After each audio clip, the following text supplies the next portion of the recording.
السلام کے لیے ایک عید کا دن قرار پایا، لیکن ابراہیم علیہ السلام کی جو سنت تھی اور آپ کا جو عمل تھا وہ عمل صرف اس بنیاد پر تھا کہ آج کے دن کی نمازیں دوگانا یا ہمارے جانوروں کی قربانی یا حج کے اندر حجاج کرام کا خانہ کعبہ کے گرد 7 چکر کا طواف کرنا یا صفا اور مروہ کی سعی کرنا آج ہمارے لیے ایک علامت بن چکی ہے اور اس کو علامت کے طور پر ہم انجام دیتے ہیں۔ لیکن جب اس تاریخ پر نظر ڈالتے ہیں جس تاریخ کی وجہ سے آج کا دن وجود پایا، اللہ تبارک تعالیٰ نے قرآن مجید میں ابراہیم علیہ السلام کے لیے فرمایا کہ ان ابراہیم کان امتن قانتن للہ حنیفا ولم یکن من المشرکین، کہ بے شک ابراہیم علیہ السلام ایک امت کے برابر تھے، بے شک ابراہیم علیہ السلام ایک پیشوا اور رہنما تھے اور وہ اللہ تبارک تعالیٰ کے اوپر ہمیشہ مکمل صبر اور توکل کرنے والے تھے۔ قانتن کا معنی یہی ہوتا ہے کہ یکسو ہو کر ساری دنیا کی تمام قسم کی آلائش سے، ہر قسم کی گندگی سے، عمل کے اعتبار سے ہو یا اپنے زبان کے اعتبار سے ہو یا کردار کے اعتبار سے ہو، ابراہیم علیہ السلام مکمل طریقے سے اللہ پر بھروسہ کرنے والے اور ایک اللہ کو ماننے والے نبی تھے۔ اس نبی کو اللہ تبارک تعالیٰ نے قرآن مجید کے اندر امت سے خطاب کیا۔ بعض مفسرین کہتے ہیں کہ ابراہیم علیہ السلام کو اکیلے ایک امت کہا گیا اور اس لیے کہا گیا کہ اس زمانے کے اندر ابراہیم علیہ السلام کے علاوہ اللہ کا نام لینے والا کوئی نہیں تھا، اگر کوئی تھا تو اس کے بعد ابراہیم علیہ السلام کی بیوی تھی، ورنہ اس زمانے میں جہاں ہر طرف شرک کی گھٹا توپ اندھیرا چھایا ہوا تھا، چھائی ہوئی تھی، جہاں پہ ہر طرف شرک کی بات ہوتی تھی، نہ جانے کتنے ہزاروں سینکڑوں دیوی دیوتاؤں کے آگے سر جھکایا جاتا تھا، ایسے ماحول میں جب اللہ کا نام لینے والا کوئی نہیں تھا تو ابراہیم علیہ السلام اپنی قوم کے اندر ایک اللہ کا اعلان کیا اور اپنی قوم کے لوگوں سے کہا کہ اے میری قوم کے لوگوں، یہ تم کس کی عبادت کرتے ہو؟ یہ اس چیز کی عبادت کرتے ہو جس کو تم نے اپنے ہاتھوں سے بنایا ہے، ایک اللہ کی عبادت کرو۔ اس وقت اللہ کا نام نہ جاننے والا کوئی تھا،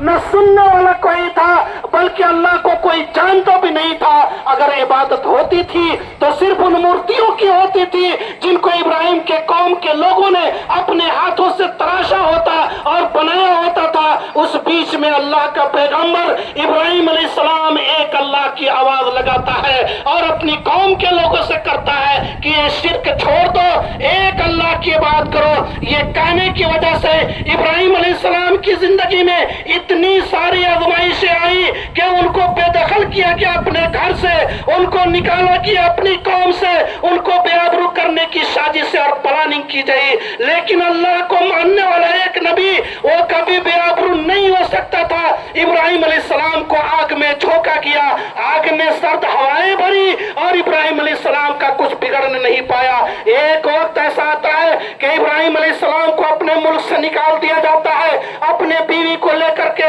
اس وقت شادی نہیں ہوتا تو ابراہیم علیہ السلام برز فلسطین کے طرف وہ ہجرت کر جاتے ہیں۔ آزمائشوں کا دور ایسا گزرتا ہے کہ ایک وقت ایسا آتا ہے کہ اپنی بیوی اور اپنے بیٹے کو اللہ تبارک تعالیٰ کے حکم سے ایک ایسی جگہ پر جا کر چھوڑا جہاں نہ کوئی انسانی آبادی تھی، نہ کوئی چرند و پرند تھا، نہ وہاں پہ سایہ تھا، نہ وہاں پہ پانی کا کوئی انتظام تھا۔ اپنی بیوی ہاجرہ کو اور اپنے بیٹے اسماعیل کو جو اس وقت دودھ پی رہے تھے، اپنے اللہ کے حکم سے اس خانہ کعبہ کے اندر جہاں آج خانہ کعبہ ہے، اس وقت وادی غیر زرا کے نام سے جانا جاتا تھا۔ نہ کوئی پیڑ تھا، نہ کوئی پودا، نہ کوئی گھاس اور نہ پھوس تھا۔ اللہ کے حکم سے چھوڑ کر فلسطین چلے جاتے ہیں، بڑی مدت کے بعد واپس آتے ہیں۔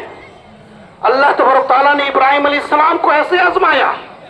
اور تمام آزمائشوں میں کامیابی